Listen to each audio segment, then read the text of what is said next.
சிசிலிட்டிஸ் ராபியா சேனலுக்கு உங்கள் எல்லாரையும் வரவேற்கிறேங்க. இன்றைக்கி நம்ம பார்த்துட்ருக்க வீடியோ என்ன தெரியுங்களா? ஒரு ஹைதராபாத் ஸ்பெஷல் தாங்க. சூப்பராக இருந்துச்சு. ஃபஸ்ட் டைம் தான் ட்ரை பண்ணி பார்க்கலான்ட்டு பார்த்தேன்.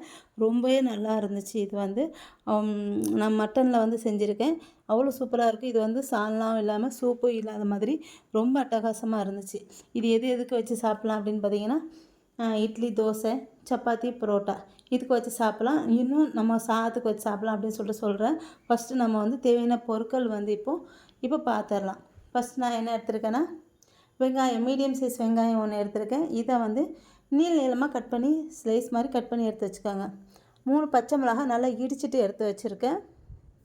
ஒரு துண்டு பட்டை, ஒரு சின்னதாக ஒரு கருப்பு ஏலக்காய், 2 கிரீன் ஏலக்காய், 2 கிராம்பு, ஒரு சின்னதாட்டு ஒரு ஸ்டார் பூ எடுத்துக்கோங்க. பிளாக் ஏலக்காய் வேணுங்கிறவங்க அவாய்ட் பண்ணிவிடுங்க, வேண்டாம்.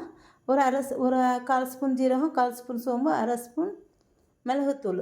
அடுத்து வந்து 12 முந்திரி, 12 பாதாம். இதை வந்து நான் ஊற வச்சு வச்சுருக்கேன். தோலெல்லாம் எடுத்துகிட்டு பாதாம்லாம் ஊற வச்சு வச்சுருக்கேன். இப்போ ஃபஸ்ட் நம்ம என்ன செய்ய போகிறோம் அப்படின்னா, அடுத்து வந்து தயிர் எடுத்துக்கோங்க. ஒரு 3 ஸ்பூன் தயிர் எடுத்துக்கோங்க. இதோடைய ஃப்ரெஷ் க்ரீமும் எடுத்துக்கணும். ஃப்ரெஷ் க்ரீம் எவ்வளோன்ட்டு நான் கடைசியில் சொல்கிறேன். இப்போ ஃபஸ்ட்டு நம்ம அடுத்து 1/4 கிலோ மட்டன் வந்து எடுத்துக்கணும். நான் வந்து போனோடு எடுத்திருக்கேன். இதுக்கு அந்த மாதிரி எடுத்தால் சூப்பராக இருக்கும். இதுக்கு வந்து தனி கறியில் கூட செய்யலாம். ஆனால் நான் வந்து போனோடு சேர்த்து எடுத்திருக்கேன். அடுத்து வந்து இப்போ முந்திரி பாதாம் ஊற வச்சதை வந்து நான் கொஞ்சமாக பால் ஊற்றி நல்லா அரைச்சி எடுத்துக்கிறேன். இப்போது நல்லா நைஸாக அரைச்சி எடுத்துக்கோங்க. இந்த மாதிரி நல்லா நைஸாக அரைச்சி எடுத்துக்கணும். இப்போ அரைச்சி எடுத்துகிட்டு இப்போது இது எப்படி செய்கிறது அப்படி சொல்லிட்டு பார்க்கலாம். இப்போ ஒரு குக்கர் வச்சுருக்கேன். இந்த குக்கர் காஞ்சதுக்கு பிறகு இதில் 1 ஸ்பூன் பட்டர் போட்டுக்கோங்க. பட்டர் இல்லை அப்படின்னா நெய் கூட 1 ஸ்பூன் சேர்த்துக்கலாம். நான் பட்டர் சேர்த்துருக்கேன். இதோடைய 1 ஸ்பூன் எண்ணெய் வந்து சேர்த்துக்கோங்க. எண்ணெய் வந்து ரொம்ப சேர்க்க வேண்டாம். 2லேயுமே ஒரு ஸ்பூன் சேர்த்துக்கோங்க போதும். இப்போ இது காஞ்சதுக்கு பிறகு இதில் ஸ்பைசஸ் எல்லாம் போட்டுக்கலாம். பட்டை, லவங்கம், ஏலக்காய் சேர்த்துக்கலாம். இது நல்லா பொரிஞ்சதுக்கு பிறகு இதில் 1/4 ஸ்பூன் ஜீரகம், 1/4 ஸ்பூன் சோம்பு சேர்த்துக்கோங்க. இது பொரிஞ்சதுக்கப்புறம் நம்ம வெங்காயம் கட் பண்ணி வச்சுருக்கோம் பார்த்தீங்களா, அதை வந்து சேர்த்துக்கலாம். எதுவுமே நிறம் மாறாமல் பார்த்துக்கோங்க. அப்புறம் வந்து டேஸ்ட் வந்து மாறிடும், அவ்வளோ நல்லா இருக்காது. அதனால் கண்ணாடி பதத்தில் எல்லாமே வெங்காயம் வந்து வதங்கிக்கணும்.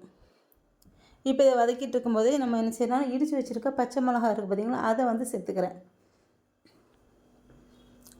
இதுக்கு மல்லி, புதினாலாம் தேவைப்படும், எடுத்து வச்சுக்கோங்க. இப்போ இது நான் லைட்டாக வதங்கினதுக்கு பிறகு இதில் பச்சை மிளகாய் சேர்த்துக்கிறேன். பச்சை மிளகாய் சேர்த்துட்டு இப்போ இதில் இஞ்சி பூண்டு பேஸ்ட்டு 1 ஸ்பூன் வந்து சேர்த்துக்கிறேன். சேர்த்துட்டு இதையும் வதக்கிக்கோங்க.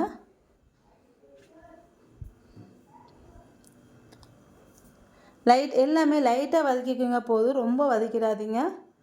இப்போ இதில் நம்ம மட்டனை வந்து சேர்த்துக்கலாம். மல்லி, புதினா வந்து நம்ம கடைசி தான் சேர்க்க போகிறோம். இப்போ முதல்லையே சேர்க்கக்கூடாது, கடைசியில் சேர்த்துக்கலாம். எடுத்து வச்சுக்கணும். இப்போ நான் 1/4 கிலோ மட்டன் நல்லா கழுவி எடுத்து வச்சுருக்கேன், அதை வந்து சேர்த்துக்கிறேன். இந்த மட்டனை சேர்த்துட்டு ஒரு 3 நிமிஷம் நல்லா வதக்கிக்கோங்க. இப்போ இதில் தேவையான அளவு உப்பு சேர்த்துக்கோங்க.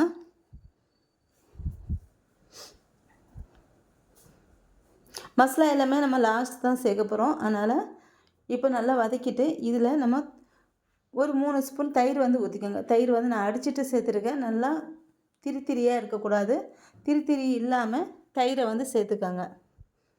இப்போ இதில் நம்ம தண்ணி வந்து ஊற்றிக்கலாம். தண்ணி வந்து 2 கப் தண்ணி வந்து ஊற்றிக்கோங்க. ஊற்றிட்டு இதை வந்து அந்த மாதிரி கறி வந்து இளங்கறியாக இருந்தால் ஒரு 3 விசில் 2 விசில் போதும். ரொம்ப ஹார்டாக இருந்துச்சுன்னா ஒரு 4-5 விசில் வச்சுக்கோங்க. எந்த வந்து மீடியமாக இருக்க கறி வந்து அதில் நான் என்ன செய்கிறேன்னா ஒரு 4 விசில் வந்து விட்டு எடுத்துக்கிறேன். இப்போ இதை ஒரு 4 விசில் விட்டு எடுத்துக்கலாம்.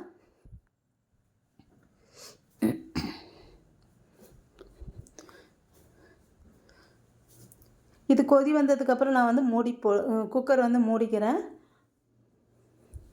இப்போ மூடிட்டு இப்போ இதை எடுத்து பார்த்தரலாம் வெந்துருச்சான்னு சொல்லிட்டு. இப்போ பாருங்கள், கறி வந்து வேக வச்சு எடுத்தாச்சு. இப்போ இதில் நம்ம மசாலா எல்லாத்தையுமே ஆட் பண்ணிக்கலாம்.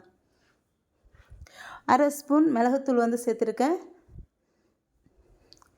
1/4 ஸ்பூன் கரம் மசாலா சேர்த்துருக்கேன். கொஞ்சமாக மஞ்சத்தூள் வந்து சேர்த்துக்கோங்க. மஞ்சத்தூள் வந்து 1/4 ஸ்பூனோட கம்மியாக சேர்த்துக்கோங்க. சேர்த்துட்டு இப்போ நல்லா கொதி வரும்போது இதில் நம்ம அரைச்சி வச்சுருக்க முந்திரி பருப்பு பாதாம் பேஸ்ட்டை வந்து சேர்த்துக்கலாம்.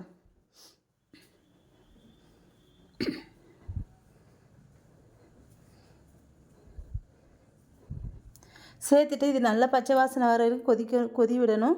கொதி விட்டுட்டு இதில் நம்ம என்ன செய்யணும்னா கடைசியாட்டு மல்லி புதினா வந்து சேர்த்துக்கலாம். சேர்த்துட்டு நான் வந்து ஒரு 2 ஸ்பூன் ஃப்ரெஷ் க்ரீம் எடுத்திருக்கேன். ஃப்ரெஷ் க்ரீம் இல்லைன்னா தேங்காய் பால் ஊற்றிக்கோங்க, ஒன்றும் பிரச்சனை இல்லை. நான் ஃப்ரெஷ் க்ரீம் 2 ஸ்பூன் எடுத்துகிட்டு அதில் ஒரு சிட்டிகை குங்குமப்பூ சேர்த்துக்கிறேன். இது ஆப்ஷனல் தான், உங்கள்கிட்ட இருந்தால் சேர்த்துக்கோங்க, இல்லைன்னா வேண்டாம்.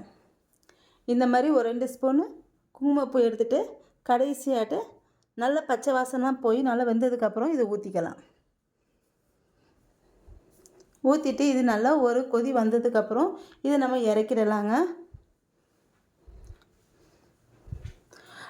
அவ்வளோதாங்க, சூப்பரான ஹைதராபாத் ஸ்பெஷல் மட்டன் மராக். இது பேர் மட்டன் மராக். இது வந்து சூப்பராக ரெடி ஆகிடுச்சு. கண்டிப்பாக நீங்களும் செஞ்சு பாருங்கள், ரொம்ப சூப்பராக இருக்கும்.